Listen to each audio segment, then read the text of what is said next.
When you think of a good knife, you think of the cut, its sharpness, its durability, its utility. That's what makes a knife useful. But the butterfly knife, it's a little bit different. Its quality isn't measured by how well it cuts boxes or slices a steak, but rather who's holding it. Every flip, every spin, every click, it's like a dance in your hands. It's what takes this knife from just being another tool to a performance. Which led the butterfly knife to quickly become iconic. And ever since I was a kid, its dangerous and flashy nature has always captivated me. So today, I'm going to be learning the 5 most iconic balisong tricks at increasing difficulties, with number 5 being the most iconic and the most difficult. But to get there, we first have to learn the basic opening, which is actually much simpler than it looks. While holding the safe handle, you flick it out, rotate the blade 180 degrees, flick it back, and then open it. And now you can see that I already know how to do it. And that's because when I was younger, I had a trainer. And for this reason, I'm gonna make the challenge a little bit harder. So not only do I have to learn the trick, but the trick only counts as complete if I'm able to do it in sequence with the previous one. So let's move on to another simple yet crucial trick, the thumb rollover. And how you do this trick is by starting in the pen grip, and then while holding it by the bite handle, you flick your wrist to open up the blade. And right before the safe handle comes in contact with your thumb, you release your forefingers while opening up your hand and lifting up your thumb. Then once it's spun around your thumb, you grab it by the safe handle. After watching a video and a couple of attempts, I was able to pick it up pretty quickly.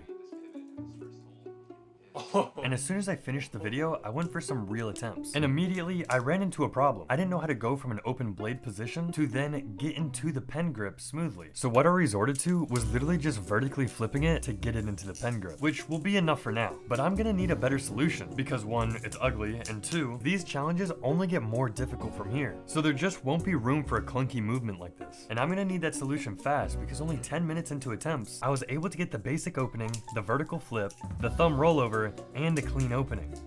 Okay, that one was actually clean. Successfully beating challenge 2 in only a couple of minutes. I'm starting to think that I'm making this too easy. So let's move on to something a bit more complex. And it's the first trick that you can do infinitely. This one is called the Zen rollover. At first glance, this looks like any other rollover, but there are 2 key differences that I'm going to be doing today. The first key difference is that with a normal rollover, you're starting with the bite handle, so that when you complete the trick, you're grabbing it by the safe handle and there's no risk to your hands. But with the Zen rollover, you're starting with the safe handle and ending with the bite handle, so you have to be much more careful about the blade. The second key difference is that I'm going to be adding a second rollover. Now this isn't exclusive to the Zen rollover, but starting in the Zen rollover position means that you have to be constantly wary of your hands. And with this trick being able to be done infinitely, it means it takes a lot more concentration than the last one. Which I was definitely struggling with, but eventually I was able to get the Zen rollover pretty consistently, which means it's on to the second half, but there's a problem. So the first part of the trick wasn't that hard, but the second part of the trick, I have no idea how to do. The second part of the trick is done around your pointer finger instead of your thumb, which wasn't too difficult on its own, but combining them both into one was very hard. And after dropping it one more time, I was able to get a good string of attempts, getting 4 alternating rollovers.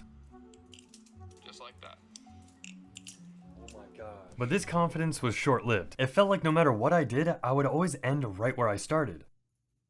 That's wrong. The reason I was struggling was because I didn't realize that I had to grab the opposite handle. I don't know what's going on. And after taking a second to really digest the movement, I was able to solve the puzzle.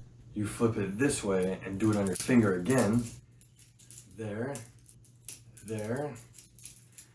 Oh my gosh. Okay, that was big. This one discovery opened up this entire challenge for me, so much so that I was ready to go for some actual attempts. But this started an entire new problem, or really an old problem I have yet to solve. How in the world am I gonna put that into a combo? And the combination that felt the most natural was doing the basic opening, closing the opening, and then going into the second part of the Zen rollovers. Okay, I see the line. For this part of the challenge, I've set the goal of doing 6 continuous rollovers, 3 for both my thumb and my index finger. And so I got into some attempts, getting more and more used to the motion. With every attempt, I was getting closer and closer to a perfect run. And while these weren't the cleanest attempts, I could tell that my technique and my speed were improving.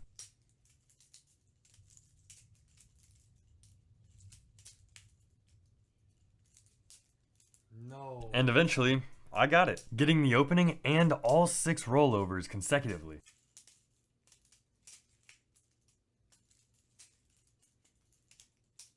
Oh, that one was actually clean. Now that I'm feeling confident about my Zen rollover, it's time to move on to the trick that I was the most scared of. So now we're moving on to behind the 8 ball. I don't know if I'm gonna be able to do this. This looks super hard, but it's one of the most iconic tricks for the butterfly knife, so I have to learn it. This trick is quite a long movement, so I'll explain how to do it as I learn it. You'll start by holding the safe handle, then you'll flick it open without using your index finger, and then you'll place your index finger on the other side of the safe handle. Then you'll flick the spine of the blade around your finger in a circular motion. This part of the trick actually felt really intuitive and came to me pretty easily. The second part of the trick was also pretty natural. I think it's like that, and then it goes around your thumb.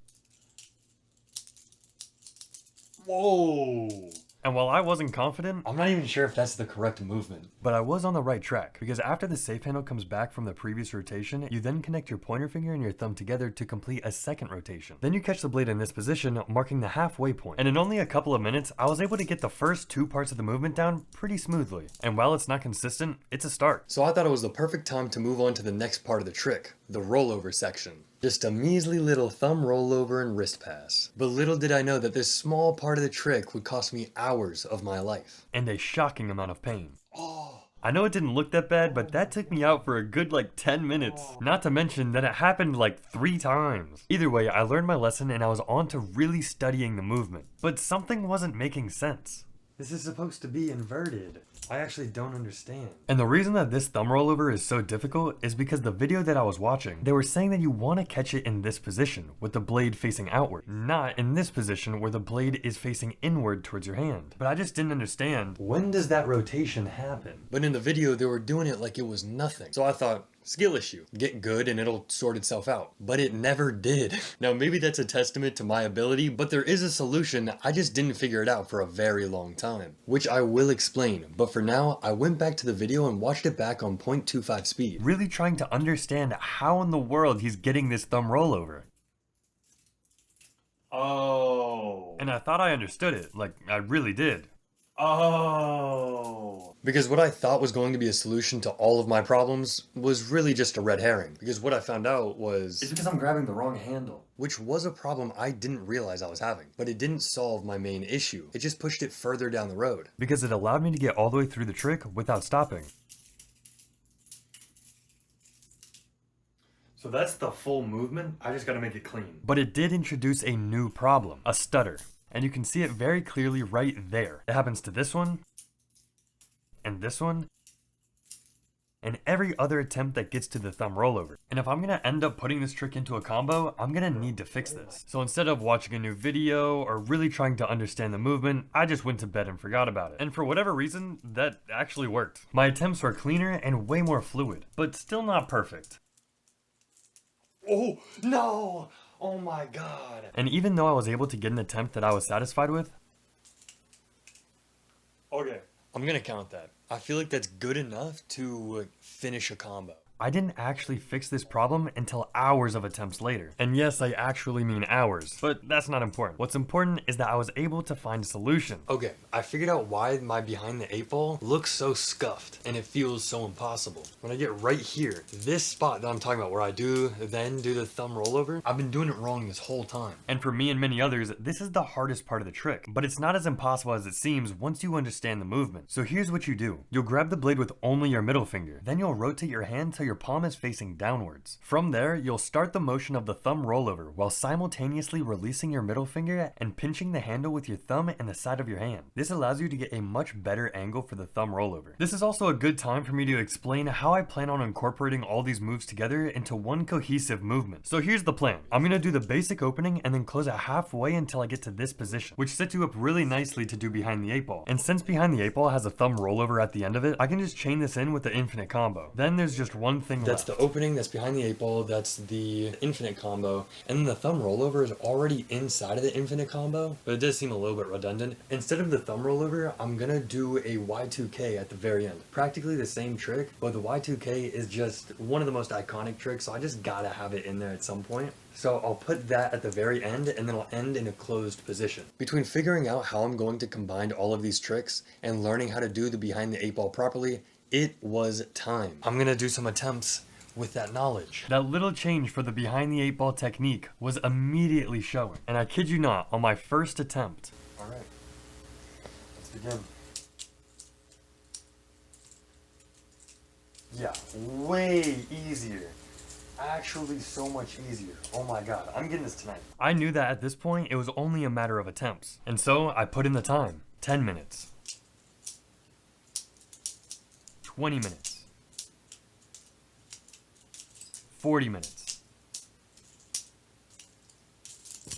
An hour.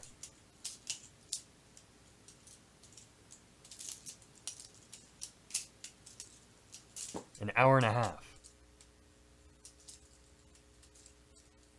My main camera died. That didn't stop me. I just put it on my phone and kept going. The other cameras died. It's just you. You're the last one remaining. And as we come up to the 2-hour mark, I got this attempt.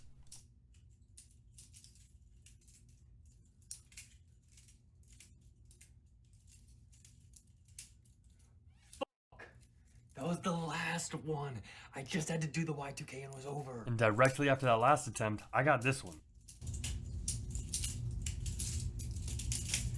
That must have been one of the cleanest behind the 8 balls I've done ever, even now. And after 2 hours of just straight failure, I was able to get this attempt.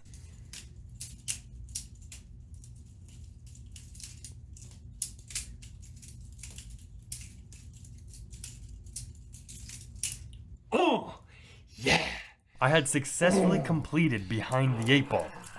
I don't know what I'm doing there. Anyways, it was time for the final piece of the puzzle. And our last trick is the full twirl. It's a simple but fast and technical trick that'll pose a lot of problems for me. And I think for me, it's gonna be the most difficult because I have terrible dexterity in my hands. But either way, let's get to it. All right, it is currently 6:11. I have somewhere to be at 9 p.m. I got 2 hours and 49 minutes to learn the trick and then put it into the combo. That should be plenty of time to get this done. But if I can't get it done in 3 hours, I just gotta take the L. Honestly, if I can't get it done in 3 hours, I shouldn't even be doing this. Let's be real. I got no time to waste because this really might take me 3 hours. So let's get to it. And I couldn't start without my protection. Alright, now that they're good, it's time to start my final grind. My first attempt was a little bit mechanical, and as the attempts went by, I slowly got better and better, getting my first kind of completed twirl in just a few minutes. And a few minutes after that, I was able to do it for real. And after about 15 minutes, my attempts were starting to get much faster, even if they were getting some airtime. I was able to do the movement, just not very smoothly, up until this attempt.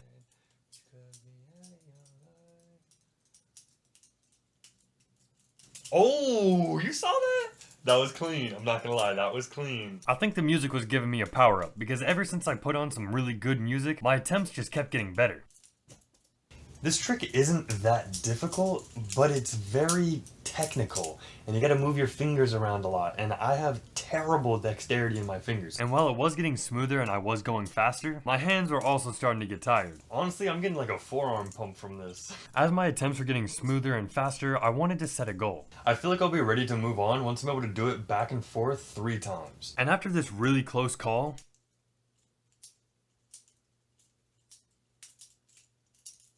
I was able to get it in no time. Not only getting it 3 times, but doing the trick a full 10 times. Very comfortably surpassing my goal, meaning that it's time for the final chapter.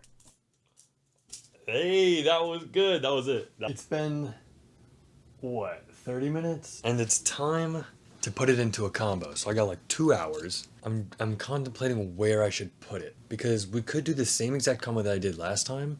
I don't know, I just gotta go through it and see what feels right. Ultimately, what I came to was doing the basic opening directly into the twirl. Then from there, I'd go into the Zen rollover. After that, I would do the behind the 8 ball and finish it with the Y2K. Now that I had found a sequence I was happy with, it was time to put it all into one combo. Everything I had learned prior was just preparation for this moment. 2 hours left. 20 minutes in, I was finally starting to catch a rhythm. At this point, every trick felt equally as hard, and I failed it in every way possible. At the beginning, in the middle, at the end, you name it, it happened. And after only 30 minutes of attempts, I was finally able to put this challenge to rest with this attempt.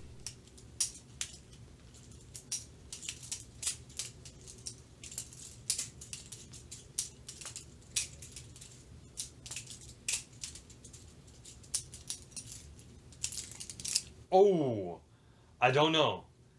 I don't know if that was clean enough. It felt good, but there were some parts that weren't like, perfect. But I don't know, I have to see it again. I have to see it again. And after rewatching it, it's definitely clean. With the goal of learning the 5 most iconic ballad song tricks, I think I definitely accomplished it. Subscribe for more and let me know what you want to see in the future.